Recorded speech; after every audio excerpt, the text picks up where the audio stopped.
agosto de 2020. Eu lembro que eu estava sentado com alguns amigos meus terapeutas, estávamos conversando, naquele negócio de abre, fecha consultório, atende online, não atende online, vamos fazer uma mobilização para a galera conseguir entender como funcionam essas terapias online, que era coisa que ninguém entendia direito, e aquela agonia, porque, na verdade, ninguém queria atender online. Hoje em dia a gente prefere atender online, né?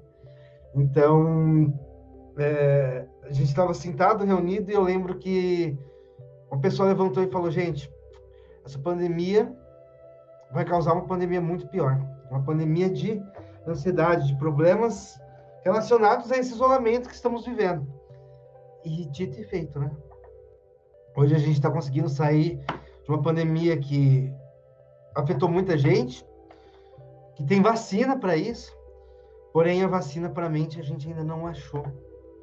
Então tem muita gente ainda que está sentindo as consequências, as sequelas de ter perdido pai, mãe, familiares inteiros, famílias inteiras desaparecendo, né? Mudança de planos, mudança de rotina, mudança de trabalho. Então tudo isso gerou um grande trauma e modificou a vida das pessoas. E é sobre isso que a gente vai falar hoje, sobre o estresse pós-traumático, gente. Então, para quem não conhece o estresse pós-traumático, transtorno de estresse pós-traumático, eu vou explicar e vou contextualizar eles para vocês no contexto da pandemia. Eu vou colocar ele inserido na pandemia. Aliás, o que tem a ver, né? Estresse pós-traumático com ansiedade, com pandemia. O que tudo isso está relacionado, gente?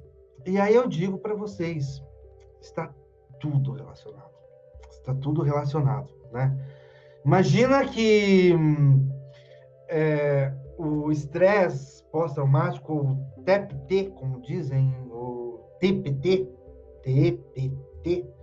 é um distúrbio desenvolvido em pacientes que foram expostos a situações de risco à vida, situações de extremo risco, né, vamos dizer assim.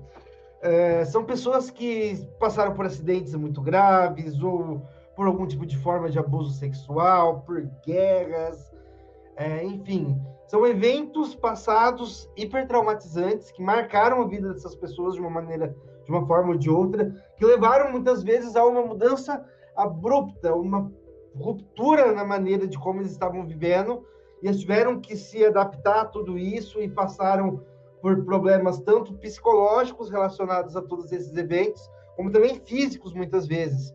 Então, e às vezes, muitas vezes relacionados, né? Físicos e psicológicos. Então aí você coloca, por exemplo, períodos de guerra, onde viam muitos parentes morrendo, famílias inteiras morrendo, né?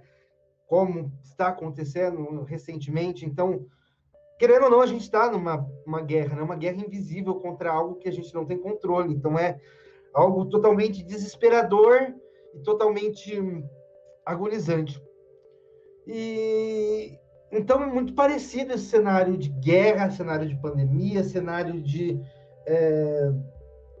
problemas relacionados com o corpo e com a mente. Então imagina que existem pessoas, né, que passaram por isso, que passaram por essa pandemia e perderam pai, mãe, famílias inteiras, né, familiares inteiros, só ficou a pessoa muitas vezes perdida, e aí a pessoa muitas vezes perdeu o emprego porque não tinha lugar para ela mais, e ela tem que se readaptar. Imagina como isso não foi bruto. Será que isso colocou a vida dela em perigo? É uma pergunta que eu faço para vocês. Você acha que essa pessoa se sentiu ameaçada?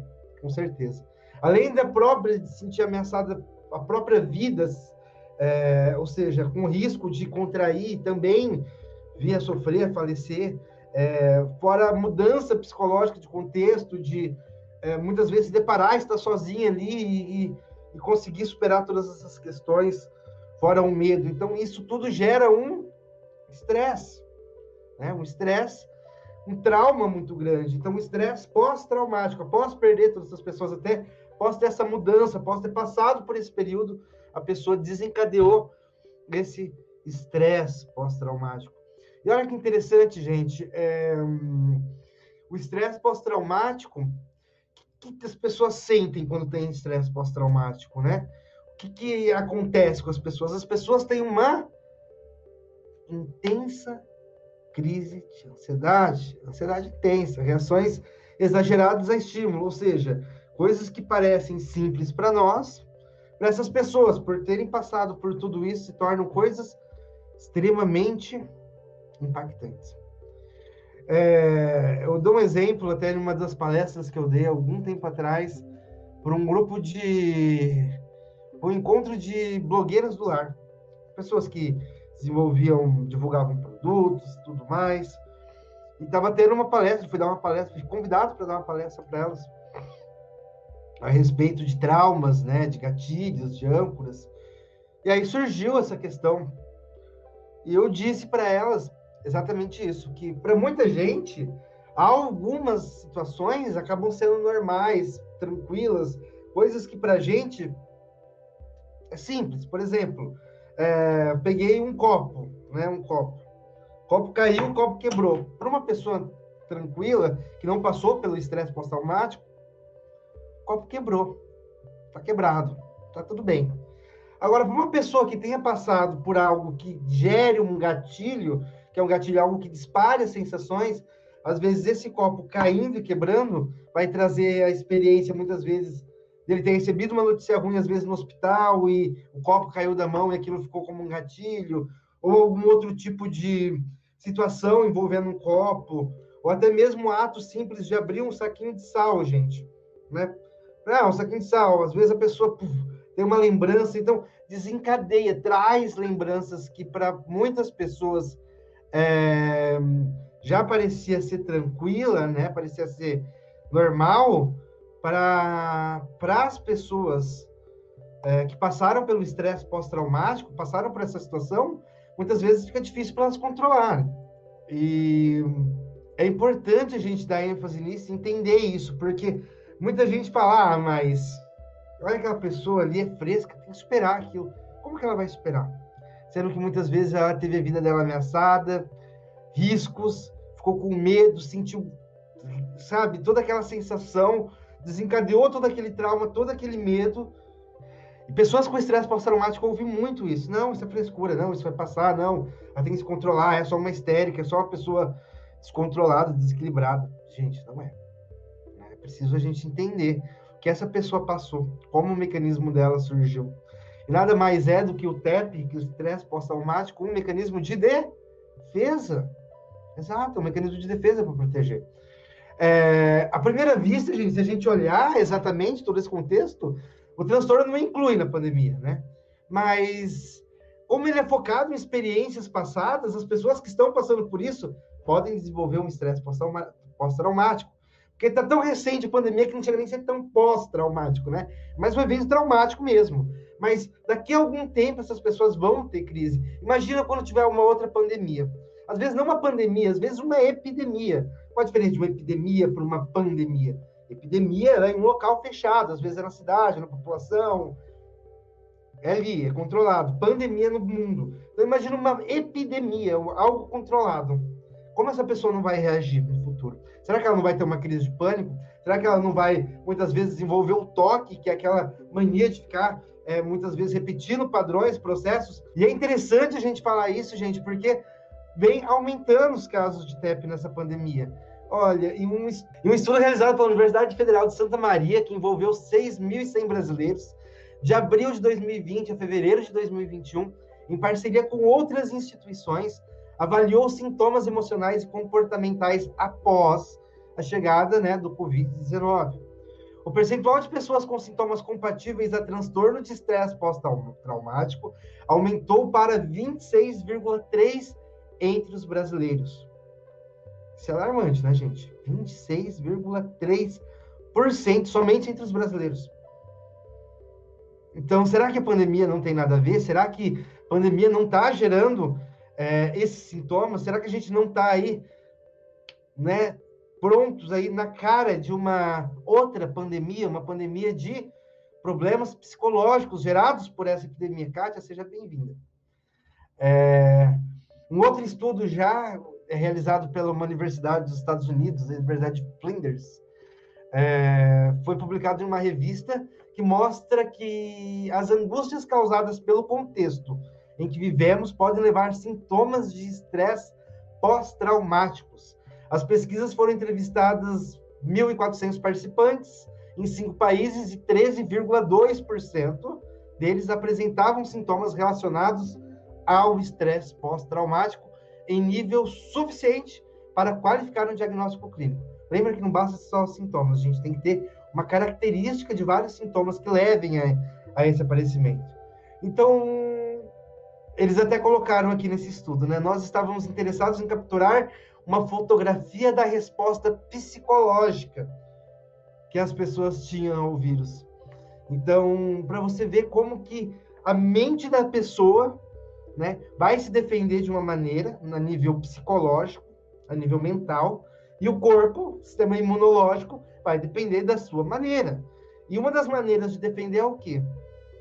Gerando esse tipo de comportamento, esse tipo de estresse, de situação, onde a pessoa desenvolve uma aversão, um estresse àquele determinado fator, e aí, simplesmente, acontece essa projeção na nossa mente, onde a nossa mente se bloqueia muitas vezes, gerando ansiedade, gerando estresse para a gente fugir daquela situação. Lembrando que tudo isso, gente, nada mais é do que um mecanismo de defesa, tá bom? Um mecanismo de defesa simples, onde ao entrar em contato com o agente agressor, com o medo, com o trauma, a gente se defende. E aí, tá, você pode estar perguntando, tá, mas o que tem a ver isso com hipnose? O que isso tem a ver com meditação? Como que posso melhorar? Como que eu posso me livrar disso com as técnicas? Gente, existe uma técnica na hipnoterapia, porque a gente trata de traumas, né? Existe várias técnicas, na verdade, como cura rápida de fobias, que é uma técnica que é derivada da PNL, que é a programação neurolinguística, que são alguns padrões de comportamentos que a gente usa e que a gente usa esses padrões de comportamento para poder trabalhar com a mente subconsciente da pessoa, né? A gente usa dissociação. O que é dissociação, gente? Dissociação é uma técnica incrível da PNL também, técnica da hipnose que a gente usa, que a gente tira o trauma, a gente dissocia. É como se você conseguisse ver aquele evento de fora e analisasse pelos outros fatores, analisasse ao redor, entende? Então, é preciso olhar em volta ali e observar quais são as causas, o que causou isso. Por que esse comportamento está surgindo? É defesa? Beleza. Como que a gente pode driblar esse mecanismo de defesa para que esse mecanismo de defesa não trave a pessoa e só trave o problema? Porque o mecanismo de defesa, quando ele dá o trave, quando ele dá o alerta, ele trava tudo, né? Por isso que existem as crises. Por isso que as pessoas não conseguem raciocinar na crise. Crise de pânico, crise de fobia. Já viu alguma pessoa com crise de pânico, gente? Uma pessoa com crise de pânico, ela trava. Ela simplesmente trava. Ela trava mãos, pés, braços, até aquelas crises conversivas e muitas vezes fica com dificuldade de respirar. Ela literalmente trava, o corpo dela trava. Porque isso, muitas vezes ela perde a consciência, ou seja, ela precisa reiniciar. Como se aquela questão dela fosse exteriorizada, se tornasse tão forte que ela não aguenta e apaga. Então, é necessário a gente entender esses processos, entender esses traumas, entender esses gatilhos e aí trazer para a gente. Quando a gente traz para a gente consegue modificar, a gente consegue mudar, a gente consegue dissociar, olhar para isso como um mecanismo de defesa e aí ir lá encarar. E aí fica muito mais fácil para passar, dá para entender? Fica muito mais fácil você conseguir superar aquilo que causa agonia, aquilo que causa aflição, aquilo que causa medo, aquilo que causa, muitas vezes, todos os sintomas. E a gente fica simplesmente, muitas vezes, tranquilos. Quando a gente consegue olhar para aquilo de uma maneira diferente, né? A gente consegue ressignificar. Ressignificar nada mais é que dar um novo significado. Quando a gente dá um novo significado, a gente consegue muitas vezes superar. Superar as percas, superar o medo, superar os sintomas que aquilo causou, recuperar o que a gente perdeu com aquilo, porque muitas vezes a gente perde muitas coisas devido ao motivo que causou estresse, que causou todo esse desalinhamento da nossa vida. Beleza, gente? É muito difícil, às vezes, a gente se deparar sendo ansioso, né? Existe alguns processos quando a gente está nesse caminho da ansiedade, quando a gente se percebe ansioso. O primeiro caminho parece o caminho as 5 fases da morte, do morrer, né? A gente primeiro nega que a gente é ansioso. Não, isso não é pra gente não é ansioso, não sou ansioso, não preciso disso. Isso não existe, isso é falta de Deus. Ah, não, esse é só meu jeitão. Quantas vezes a gente acha que isso vai passar, que isso é tranquilo, e aí vai acumulando aquilo, acumulando. Em determinado momento a gente está cercado, né, por tudo que existe de problemas e a gente não vê sair. E aí a gente começa, mas por quê? O que está acontecendo? Não, mas eu vou mudar. E a gente tenta fazer tudo sozinho. A gente tenta começar a meditar, a gente tenta começar a fazer atividade física, fala, não, eu vou colocar uma rotina. Agora o negócio muda, agora o negócio vai para frente. Só que a gente se esquece que a gente está cercado muitas vezes do quê? De lama. Quando mais a gente se mexe, mais a gente afunda. É como se fosse realmente uma areia movediça. Quanto mais a gente move, mais a gente afunda. Por quê? Porque a gente acha que a gente não reconhece o problema. E às vezes se mexer é o grande problema. Às vezes a gente tem que ficar quietinho, observando o que a gente tem ao redor, e a gente não consegue. E aí a gente vai afundando cada vez mais. E aí a gente se bate, e a hora que a gente vê que não tem mais solução, a gente começa a negociar. Ah, mas olha, se eu conseguir me livrar desse sentimento que está me agoniando, eu vou correr todo dia. Ah, se eu conseguir fazer isso, eu vou meditar todo dia. Eu começo a fazer promessas que muitas vezes não fazem sentido para você. Porque não é algo que está sendo construído, é algo que você simplesmente olhou, viu que faz bem e falou, vou tentar fazer. Agora, imagina como é diferente quando você começa do zero. Começa a caminhar do zero, começa a observar as coisas do zero. Que é muito mais fácil quando você tem uma pessoa que está te guiando, está te dizendo, olha, isso pode estar causando isso. Olha como você se sente, observe como você se sente, sinta no seu corpo, como que está essa sensação. Como que está esse sentimento em relação a isso? Muitas vezes é preciso a gente colocar para fora, e a gente não quer colocar para fora, a gente tem medo de colocar para fora. Por que a gente tem medo de colocar para fora? Porque a gente tem medo que o outro vai falar, vai dizer que a gente é fraco, que a gente não consegue, vai dizer que a gente muitas vezes está preso, que isso é coisa para conversa para boi dormir, que a gente tem que distrair a cabeça, que a gente tem que ir procurar o que fazer. Será que é tão simples assim? Será que se não fosse assim, existiria tanta gente perdendo a vida por suicídio? Será que se fosse diferente, se a gente conseguisse realmente olhar para o nosso problema e encarar realmente, será que teria tanta gente sofrendo hoje em dia? Será que teria tanta gente presa a traumas e a crenças e muitas vezes não conseguiram desenvolver o maior potencial da vida delas? Pelo quê? Muitas vezes por causa do medo que elas têm. Gente, não é fácil. É difícil às vezes a gente olhar para o outro e dizer, olha, eu também tenho problema, eu também sofro, e pedir ajuda. É difícil às vezes a gente olhar para o nosso problema e dizer, isso vai passar. É muito difícil às vezes a gente saber que tem solução, que a gente consegue, mas que a gente está sozinho, que a gente está abandonado. E é por isso que eu estou com vocês, porque eu não quero que vocês fiquem sozinhos. Não quero que vocês se sintam abandonados. Eu estou aqui para ajudar vocês. Por isso que a gente está aqui praticamente todos os dias trabalhando. Por isso que a gente está aqui passando uma mensagem para vocês, para ajudar vocês a identificarem o padrão de vocês, o que impede vocês de crescer, o que impede vocês de lutar por uma vida melhor. Muitas vezes é difícil acordar e um sorriso no rosto, sabendo que você perdeu sua família muitas vezes por um vírus. Ou que acordar para procurar emprego, sabendo que amanhã você pode estar na rua de novo, que você não tem o que comer, que você depende muitas vezes de conseguir um emprego para conseguir comprar a comida de hoje, para você conseguir muitas vezes comer. Por quê? Porque você foi mandado embora, porque você perdeu seu emprego. Então, é muito fácil a gente às vezes olhar e apontar o dedo na cara das pessoas e dizer que isso vai passar, quando na verdade as pessoas não têm mais recursos. E tudo isso gera estresse, tudo isso gera medo, tudo isso gera traumas. E muitos de vocês podem estar pensando, e aí vem esse cara e fala que uma terapia, uma sessão, uma hipnose, seja o que for, vai resolver. Eu não digo que uma resolve, mas eu digo que um programa, uma sequência, você olhar, você entender, você mudar, você ter o autoconhecimento, trabalhar o desenvolvimento pessoal, você consegue. Não importa a situação que você tenha. Pode ser a pior das situações, você consegue. Como eu digo. Se você acredita que você consegue, você está certo. Se você acredita que você não consegue, também você está certo. É preciso você dar o primeiro passo, você sair. Você pode cair, você pode chorar, você pode querer desistir? Pode. Tem todo o direito. Às vezes é pesado, eu sei disso. Você pode querer chorar, pode querer espernear, pode querer jogar tudo pro alto? Pode. Não tem problema. Desde que você, depois de ter chorado, depois de ter berrado, depois de ter doído, se levantar, sacudir a poeira e ir em direção. Olhar para aquilo que te incomoda. Visualizar aquilo que te faz mal, aquilo que te incomoda, aquilo que te dá medo. E encarar. E quando eu digo encarar, é olhar de frente, não importa quantas porradas você vai levar, quantas vezes você vai cair, você vai conseguir superar. Você vai levantar cada vez mais forte.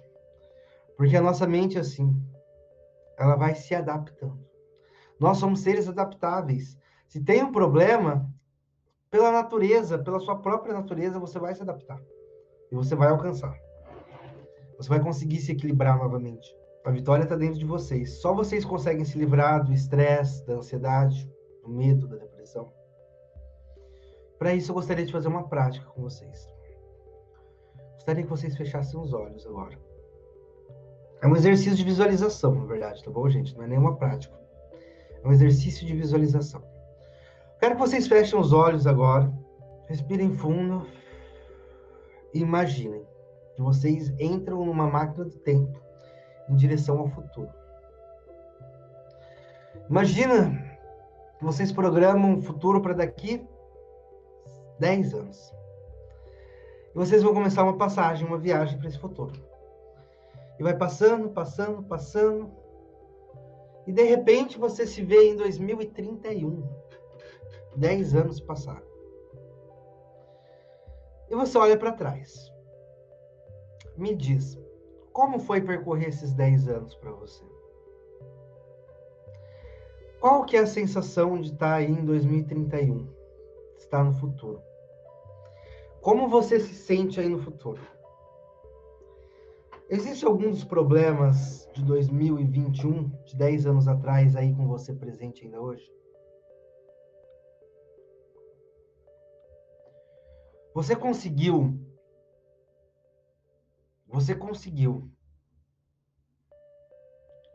realizar todos os seus sonhos? Você conseguiu ter o que você queria ter? Como está a sua família em 2031? Como você está se sentindo em 2031? Como está seu emprego? Como está a sua ansiedade? Como foi superar 2020, 2021? Olha para trás, como que foi passar por isso? Como que é para você olhar tudo que você fez, tudo que você passou, toda essa caminhada? Se você pudesse dar um conselho aí em 2031 para você de 2021, qual conselho você daria? Qual conselho você iria gostar de dar para você mesmo? Como foi dar o primeiro passo? Foi difícil ou foi fácil? Qual foi o maior aprendizado que você tirou durante essa sua caminhada? O que você ainda não realizou que você gostaria de realizar? E o que falta para você realizar isso? Agora pega o que te impede de realizar isso, de realizar qualquer sonho que você tenha aí no futuro. Pega isso, olhe para isso. Se esse não fosse o problema, como seria? Se esse problema não existisse, existiriam outros problemas? Ou você conseguiria resolver? E como eliminar esse problema? Como que está a sua vida? É a vida que você sempre quis? É a vida que você escolheu? Ou não? O que está faltando? O que você precisa buscar? Existe alguma ferramenta que você aprendeu lá no passado, enquanto você estava no meio daquela crise, que você pode usar aí no futuro? O que você pode fazer de diferente no dia de hoje que vai impactar o seu futuro? E agora imagine voltando para o tempo presente e no seu tempo, quando estiver pronto, abre os olhos. E me diz, como é que foi para você? Como foi para você se conectar com o seu futuro? Foi difícil? Foi fácil? Existe algo que você percebeu que está presente hoje, que te impede de alcançar os seus objetivos? de se livrar do estresse pós-traumático, de se livrar dos seus medos. Esse exercício é um exercício simples que eu gosto de realizar toda noite. Toda noite, na verdade, eu pego e faço uma ponte ao futuro. Eu imagino como que eu gostaria que fosse minha vida, né? Como que eu imagino minha vida daqui 5, 10, no final do ano? Eu me imagino tendo aqueles recursos, realizando, sendo aquela pessoa. Então isso é importante. Isso é um pouco daquela lei da atração que o povo diz. Mas, na verdade, a lei de atração não tem nenhum segredo. É apenas visualização. É você visualizar o que você deseja. Quando você visualiza, sua mente, gente, não distingue real e imaginário. Presta atenção nisso. Muita atenção nisso. A sua mente subconsciente não distingue real e imaginário. Para ela, dá na mesma. Ela não sabe o que é real ou o que é imaginário. Se você olhar para essa caneta conscientemente e dizer isso é uma caneta, tudo bem. Mas se você fecha os olhos e imagina uma caneta. Caneta dele é uma caneta? É uma caneta. A representação de uma caneta. A nossa mente não distingue o que é real, o que é imaginário. Tudo bem, a nossa mente pega, palpa, mas na mente, para você criar sentimentos, emoções, ela não distingue. Por isso que a pessoa tem pânico, por isso que a pessoa tem estresse pós-traumático, por isso que ela entra em síndrome do pânico. Porque para ela, aquilo ali é real, que ela está passando, ela vai morrer. Ela pode não morrer. Ela sabe na mente dela que ela não vai morrer. Tá tudo normal, pressão, batimento, tá tudo normal. Só que na mente dela, ela tá, vou morrer. Então, para ela, aquilo lá é real, não é imaginário. Nossa mente tem regras, gente. Por isso que a gente funciona como a gente funciona. Por isso que a gente tem trauma, por isso que a gente tem medo, por isso que a gente tem fobia, por isso que a gente tem um monte de coisa. Então, uma das regras da mente diz, a mente não distingue o real e o imaginário. Então, o que é real, por exemplo, para você, se você achar que viu um vulto, seu coração vai disparar, é como se você tivesse visto mesmo. É real? É imaginário? Para a pessoa que viu é real? O sentimento é real? A emoção é real? Então, é real. Vamos colocar mais uma maneira mais simples. Imagina uma pessoa que tem esquizofrenia ou que tem alucinação. Ela sabe que a alucinação que ela está vendo é falsa, é verdadeira? Para ela é verdadeira. Você vai falar, o teto está caindo. Para ela está caindo. Você vê a pessoa lá. Mas você que está olhando de fora, está não está caindo o teto. Mas o sentimento que a pessoa está sentindo é o mesmo. A dor, a agonia que ela está sentindo é real. Então, a nossa mente é como se fosse uma pessoa com esquizofrenia. Ela não distingue o que é real, o que é imaginário. Ela simplesmente sente. Ela vê, ela entra em contato, ela sente. Ela sentiu, é real para ela. Vai doer para ela, vai modificar a maneira com que ela reage aos estímulos da vida dela. Vai mudar a maneira de ela, muitas vezes, se relacionar, ou ela ver, ou ela sentir. Vai ter mudanças.